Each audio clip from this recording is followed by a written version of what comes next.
Welcome back. David Heurtel in for Elias. Well, while we're following, obviously, Montreal and Quebec politics, there's a lot going on in the rest of the country, and our biggest city is going through quite the mayor's race these days. So I wanted to know more about what's going on in the Toronto mayor's race. And lucky enough for us, we have an expert on the topic that lives right here in Montreal. Christine Maydossian is Director of Government Relations at Leliken and a total expert on everything Toronto and Ontario politics. Christine, welcome to the show. Thank you very much, David. It's a pleasure to be here. So tell me more about your experience in Toronto, Ontario politics. Well, I started off my political career working for the late Mayor Rob Ford. Mm-hmm. I worked as his policy advisor in quite a turbulent time, if people remember. Turbulent to say the least. Yeah, and actually it helped me understand a lot about the multifaceted nature of the city of Toronto and the needs of both the city, its infrastructure needs, the needs of the constituents, and the needs of the future of the city. And I think that's a lot of what people are thinking about these days is where is the city headed? And it's defining the landscape of this election. Absolutely. So what's going on in municipal politics? I mean, we have crazy municipal politics sometimes here in Montreal, but Toronto right now, I mean, first of all, John Tory had just basically been reelected as mayor of Toronto. He seemed to be cruising, and then a big scandal, right? Yeah, I mean, I don't think anybody expected that. John came in at a time when things were, like I said, quite turbulent in the at the city of Toronto with former Mayor Ford, who was an extraordinary public servant, but he certainly was a bull in his own china shop, and everybody remembers that. John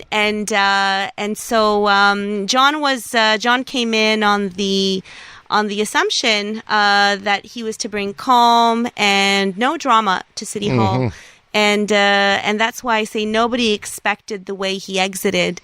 I think both the city and his career, in politics. So now it's just a matter of, who comes next and what comes next. So it was an inappropriate relationship with an employee, is that it? So that's what was reported. Yeah. That's what was reported, and that's what he said when he resigned.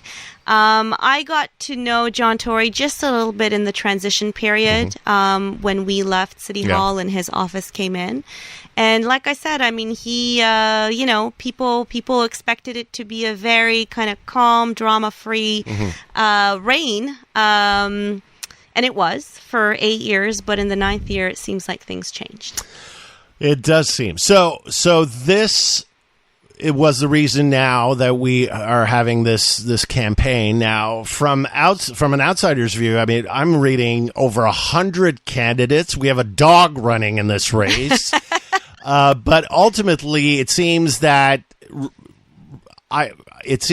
even though there are like over 100 candidates, at the end of the day, maybe it's going to be between 2-3 front runners, right? And the name we know most is Olivia Chow, which she was obviously Jack Layton's widow, first and foremost. She was a member of parliament in her own right for the NDP. Yeah. So how is the race shaping up right now? And most importantly, when is the election?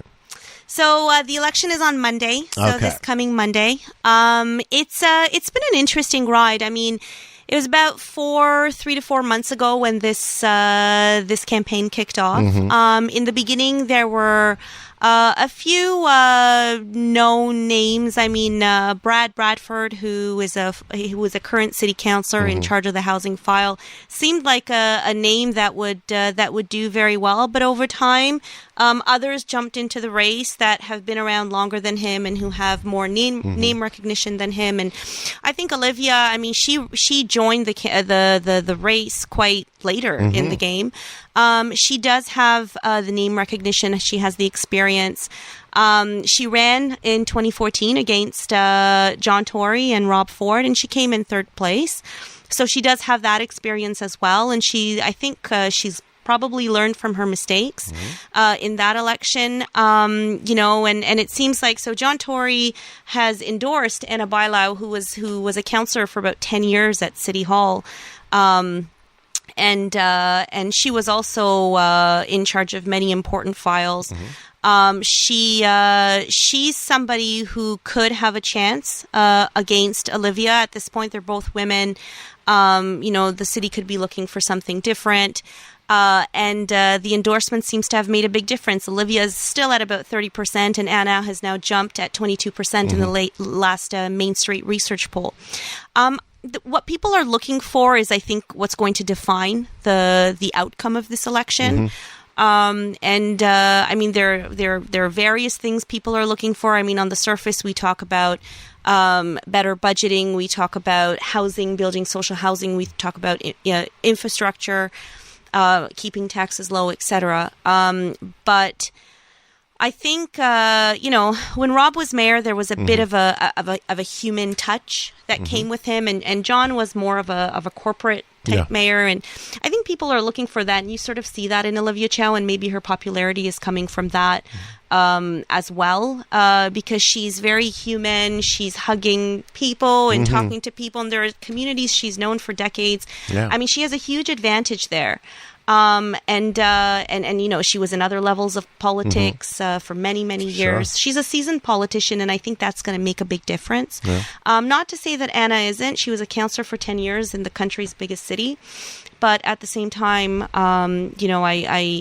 we see the percentages. Mark Saunders is another player. I mean, he was the former police chief, very close to the Ontario government. He ran for them in the last election. He didn't win. He was running in Don Valley West. It's a tough riding, as we remember. John Carmichael federally had to run, I think, 3 or 4 times until he finally ran the riding. I worked on his last election, So who do you think is going to win on Monday? I think it's going to be Olivia Chow. I think it's going to be Olivia Chow, given what we see. But now with Anna climbing in the polls, we don't know because. We don't know for sure because she jumped to 22% overnight. So they will be the front runners the way I see it. There's Mark Saunders in the game too, in the sense that, I mean, he was endorsed by the premier. But it will be, I think, between Olivia Chow and Anna Bailão, and Mark Saunders might be floating around there. So it's going to be tight. It's going to be tight. I wouldn't have said that yesterday, but now that I look at the numbers, with John Tory's endorsement, it could be. Could be. Okay, so with the time remaining, Christine, I want to talk about provincial politics and more about the dynamic between Doug Ford, the premier, Rob's brother, who swept in with a second strong majority last June.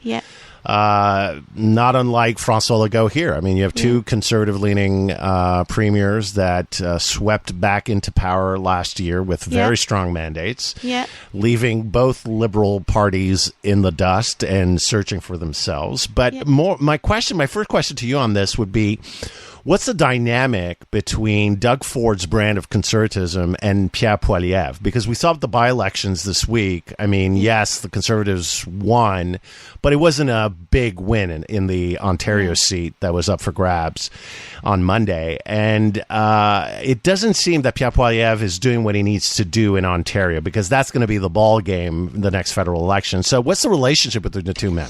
So I don't know the personal relationship between the two, but what I observe, first, I think you're absolutely right. I think for the federal Conservatives to win a majority, even a minority, they're going to have to take the cities. We know that we win in the rural areas.